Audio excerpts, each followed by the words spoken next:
El 99% de los talleres te están cobrando una auténtica fortuna por algo que hoy te voy a enseñar a hacer. Llevo años de experiencia en esto y hoy te voy a revelar el gran secreto prohibido para armar una junta homocinética como un verdadero maestro de la mecánica. Mira muy bien cómo encajo la pista interior en la flecha. Unos golpecitos precisos con el martillo, escucha bien, pura técnica, nada de fuerza bruta porque lo puedes arruinar. Ahora, el anillo de seguridad. Cuidado aquí, si no usas las pinzas correctas en este punto, vas a echar a perder absolutamente todo el trabajo. Por cierto, ¿desde qué ciudad me estás viendo? Déjame tu saludo ahora mismo en los comentarios para saber hasta dónde llegan mis consejos. Y aquí viene la verdadera magia, el paso que los novatos siempre hacen mal.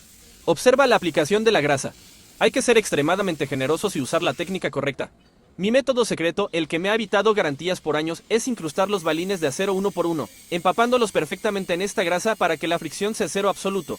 Fíjate bien en el movimiento de mis manos. Así es como se cuida una pieza vital para tu auto. ¿Alguna vez habías visto cómo se arma el interior de esta pieza?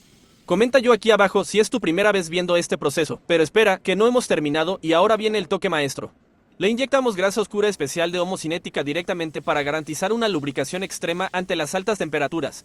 Ensamblamos la campana sobre la pieza que ya preparamos, rellenamos bien y bajamos el guardapolvo de goma para sellar nuestro trabajo de forma hermética. Mucho ojo, que no se te escape ni un gramo de grasa por los bordes.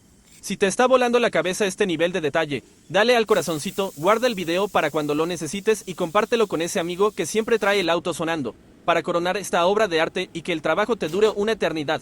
Instalamos sus abrazaderas metálicas de presión. Colocamos la superior primero, la ceñimos perfectamente a la medida, aplicamos tensión y doblamos el seguro para que quede totalmente implacable, ni una fuga. Repetimos exactamente el mismo proceso de alta precisión con la abrazadera pequeña en la base de la flecha. Aquí no usamos trucos baratos, pura calidad profesional. Damos una última comprobación de movimiento, confirmamos que la flexibilidad es perfecta y listo. Acabas de aprender un trabajo de nivel experto que nadie más te iba a explicar. Sígueme ahora mismo para no perderte el próximo secreto prohibido del taller y déjame todas tus dudas en los comentarios que los estaré respondiendo todos.